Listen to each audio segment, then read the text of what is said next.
What up? It's your boy T-Bear here in reaction to today's Wrestle Wednesday. Watch, check out a couple videos from PARTSFUNKNOWN involving the Elimination Chamber. As this past weekend, we had the Elimination Chamber pay-per-view, though, which was phenomenal, I will say the least.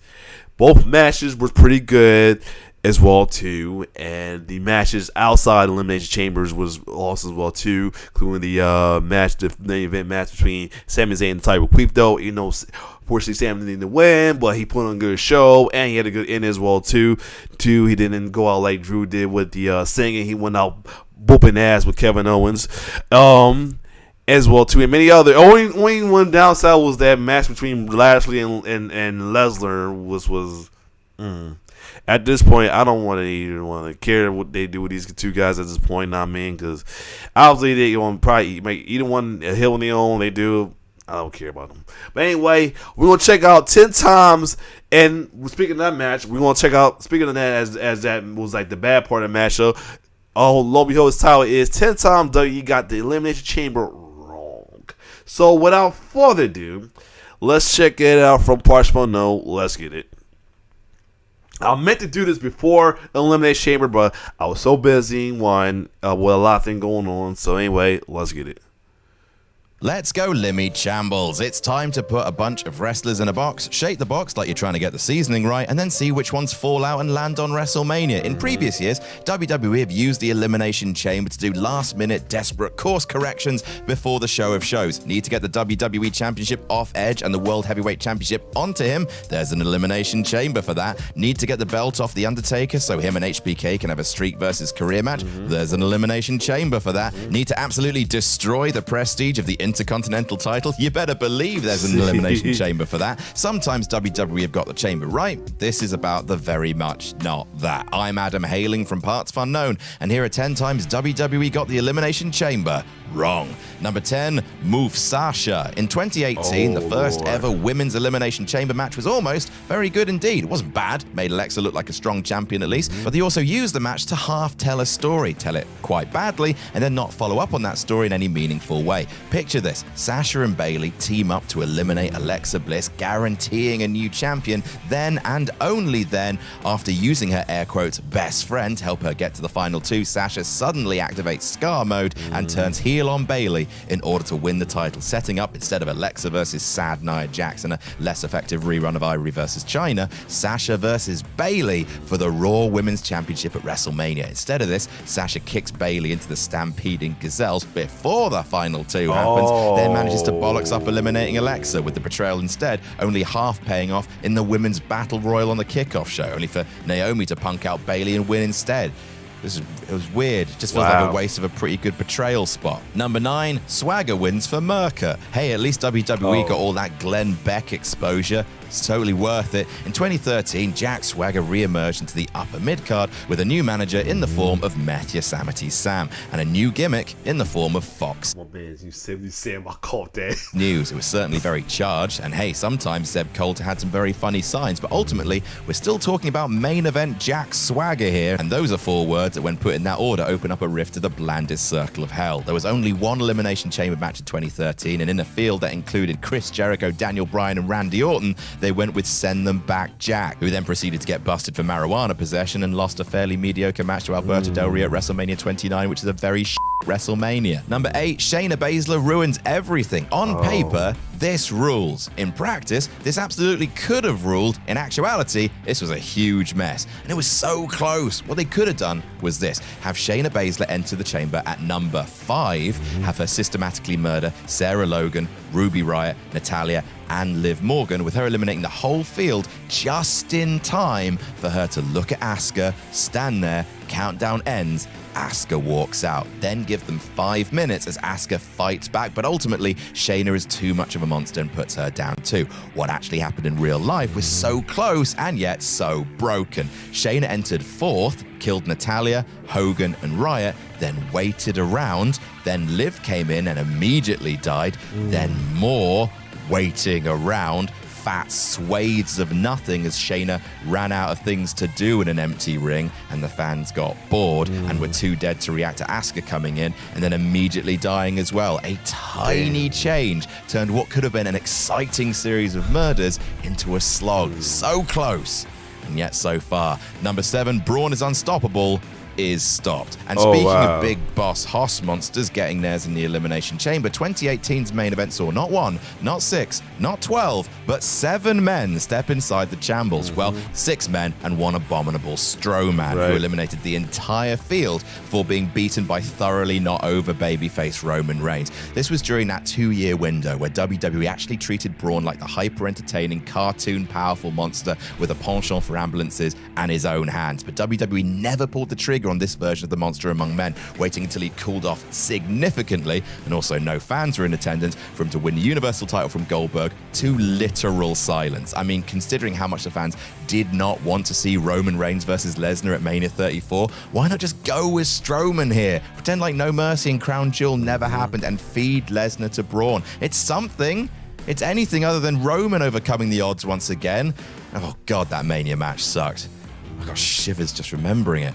Number 6, Swing and a Bliss. You know what's great in wrestling? Character development. You know that post-match bloodline angle at the Royal Rumble this year? That pop is a result of slow, consistent character development, rewarding our investment with setups and payoffs. When WWE was suffering from late-stage Vince McMahon, it didn't really do that. Characters would twist and turn with little to no warning, and here's a crackerjack example of that. In early 2022, Alexa Bliss was going through therapy to try to cure her hot topic, haunted doll, wackadoo bull. Yeah, I remember the segments were very slow burn for a while, and then the company thought, f it, who cares, and brought her back at Elimination Chamber, and no one knew what the hell was happening with her. I thought that was like premature that this drop her as the official final spot of after the whole therapy thing. Character, and suddenly she's cured, said Michael Cole before Bliss came down and sat on a swing inside a pod, laughing to herself like unpossessed people don't. I don't think she's cured, said Corey Graves. Just another example of how WWE really did not invest long-term in characters towards the end of Vince's time. And hey, speaking of, number 5, Big E gets forgotten. Sticking with Elimination Chamber 2022 for a little bit and honestly grumbling. Yeah, like I said, they did him dirty, man, when he had a title. About how WWE treated Big E as a main eventer is a bit of a waste of time at this point. After all, he's one of the most positive people in the world, even now. And if he's not mustering the energy to waste on being dropped like a bad habit, then why should we let it fester? Because we're wrestling fans, and we're 80% fester. On January 1st, Big E had his title reign prematurely ended by a man who didn't need another title reign and wasn't even in the f***ing match 24 hours earlier. Immediately, Big E was then demoted, never got a rematch for the title, and was shipped off to SmackDown to rejoin New Day. All the singles character work from 2021 instantly unwritten. Then WWE took the belt off Lesnar a few weeks later at the Rumble, then put it back on him a few weeks later at Elimination Chamber, and Big E wasn't involved in any of that. Why couldn't you just at least have put him in this chamber match? There was 6 f***ing people in it. You bollocks. Number 4, Goldberg loses to Triple H's injured crotch. I wouldn't want to lose a match to Triple H's penis. I'm not afraid to say it. The first Elimination Chamber match at Survivor Series 2002 was great. Fun concept, top stars, lots of feuds blown off all at once, and Triple H dropping the title to a legend having a second run at SummerSlam. Ooh, I'm froze up. Hold on.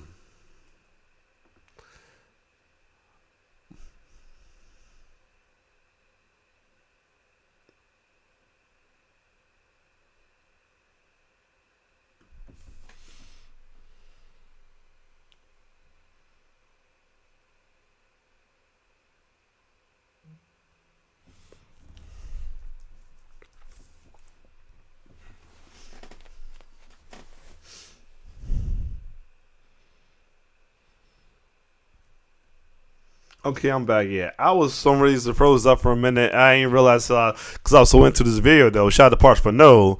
But anyway, let's keep going. 2003, the second Elimination Chamber match was almost great. Lots of feuds, a legend having a second run, and would have ended the same way. Goldberg was set to win the championship inside that big box, having rocked everyone's dick clean off their bodies. But sadly, one penis was already injured, and that was the problem. Triple H had torn his groin. Yes, I know they're different things, and couldn't really wrestle. Instead of Triple H getting squashed, dropping the title, and then going back for it when he was healthy, Triple H successfully lobbied to postpone Goldberg's coronation until the game was fighting fit. So Trips won the match instead with a single sledgehammer shot out of nowhere, suddenly making the unbeatable monster look totally beatable in the blink of an eye. Absolute bollocks from a man with compromised bollocks. Number 3, Miz Wins lol. In November 2010, The Miz cashed in Money in the Bank on Randy Orton on Raw and went on to have a bad title reign. Oh yeah, when he cashed in on Drew. Feuding with Jerry Lawler, no less. What a fighting champion. WWE stretched out that reign over 6 months. In February 2021, over 10 years later, Mr. Mizanin's baby boy cashed in Money in the Bank on Drew McIntyre after his Elimination Chamber match and went on to have a title reign that at least this time they condensed into 8 days. I am not a Miz hater. Yeah, we had a little temporary face tweener running for Bobby Lashley because everybody was behind him. Like Luke hates the Miz and said he would attack him in public if he could. This was a royal waste of time and of the money. Not to mention this was stemming from him taking the briefcase from Otis, man. I still feel they did Otis so dirty on that, man. Bank briefcase, which used to belong to Otis. Yeah! Do you remember that? Want to have Bobby Lashley win a WWE Championship match at Mania? That's fine. Do that. Like, have Lashley actually dethrone Drew at WrestleMania. That would have been something. Something that didn't feel like a randomly cobbled together series of events with no rhyme or reason to them. I'm tired. Are you tired? I'm tired. And hey, while we're talking about Lashley, number 2, Bobby Lashley is extreme. December to December 2006, the final nail in the coffin of each WWE brand having their own. About when he got fucked up by him tossing stuff into Lesnar. Sus tossed somebody into him in the pod and he had to get taken out. Separate pay-per-views until, of course, WWE forgot that was bad and brought it back in 2016 for a few years before they remembered again. Oh, that's bad. Looking forward to branded pay-per-views making a comeback in 2026, I suppose. Anyway, we all know this story. ECW's first proper pay-per-view as WWE ECW was barely promoted. Only 2 matches announced ahead of time, sandwiched between Survivor Series and Armageddon, and ending with Bobby Lashley, another John Cena copy-paste but without the promo skills, becoming face of a nostalgia brand that he's never had anything to do with by beating the Big Show, the former champion of a nostalgia brand that he had never anything to do with. The whole Extreme Elimination Chamber was booked insanely. Sabu removed from the match during the pay-per-view itself and replaced with Bob Holly.